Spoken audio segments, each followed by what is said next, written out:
تو پیارے ویورز، کیسے ہیں آپ سب؟ امید کرتی ہوں سب خیریت سے ہوں گے۔ قبرستان کی 7 چڑیلیں، بہت خوفناک کہانی، اس کا لاسٹ پارٹ حاضر خدمت ہے۔ تو چلیں کہانی کا بقیہ حصہ دیکھتے ہیں۔ لڑکیاں آگ جلا کر اس کے ارد گرد بیٹھی ہیں اور آپس میں کسی ناموس زبان میں باتیں کر رہی ہیں۔ میں ان کی زبان تو نہیں سمجھ سکا کیونکہ وہ کسی نئی قسم کی عجیب سی زبان میں باتیں کر رہی تھیں۔ میں کافی حیران ہوا ان سب لڑکیوں کو وہاں دیکھ کر۔ جب میں ان لڑکیوں کے مزید قریب پہنچا تو دیکھا وہ 7 لڑکیاں تھیں جو بڑے مزے سے آگ جلائے بیٹھی تھیں اور سکون سے ہنستے ہوئے ایک دوسرے سے باتیں کر رہی تھیں۔ ان سب لڑکیوں میں وہ لڑکی بھی موجود تھی جسے میں نے تھوڑی دیر پہلے دیکھا تھا۔ مجھے لگا یہ سب لڑکیاں کسی بڑے گھر کی امیر زادیاں ہوں گی جو وقت گزاری کے لیے قبرستان میں آ کر بیٹھ گئیں۔ میں نے غصے سے ان لڑکیوں کو مخاطب کیا اور پوچھا، تم لوگ کون ہو اور اس وقت قبرستان میں کیا کر رہی ہو؟ میرے سوال کا کسی نے جواب نہ دیا۔ میں ایک بار پھر بولا، تمہارے گھر والوں کو معلوم ہے کہ اس وقت تک تم قبرستان میں بیٹھی ہو؟ ایک بار پھر میری آواز ان لڑکیوں نے سنی۔ میری بات سن کر وہ تمام لڑکیاں اپنی جگہ سے کھڑی ہو گئیں۔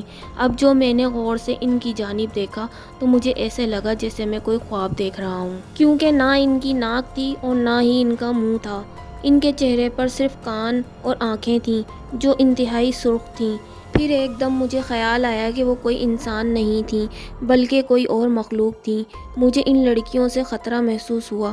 میں نے فوراً وہاں سے بھاگنا چاہا، لیکن مجھے ایسا لگا جیسے کسی نے میرے پاؤں مضبوطی سے پکڑ لیے ہوں جنہیں میں کسی بھی طرح آزاد نہیں کر پا رہا تھا۔ پھر وہ جو بھی مخلوق تھیں میرے قریب آئیں اور جیسے ہی قریب آ کر انہوں نے مجھے چھونا چاہا، ان کو ایسا جھٹکا لگا جیسے انہوں نے بجلی کا تار پکڑ لیا ہو۔ اس کے بعد ان میں سے ایک نے اپنے دیگر ساتھیوں کو کہا کہ اس کے پاس کوئی تعویذ ہے جس کی وجہ سے ہم اس کا کچھ نہیں بگاڑ پائیں گے۔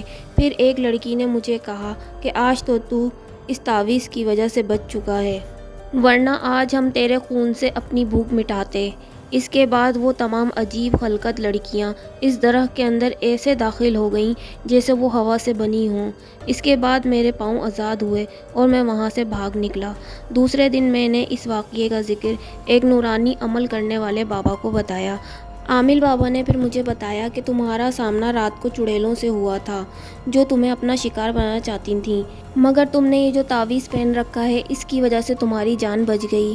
اس دن کے واقعے کے بعد وہ مخلوق مجھے دوبارہ نظر نہیں آئی اور میں پھر قبرستان کے اس حصے میں رات کے وقت کبھی بھی نہیں گیا۔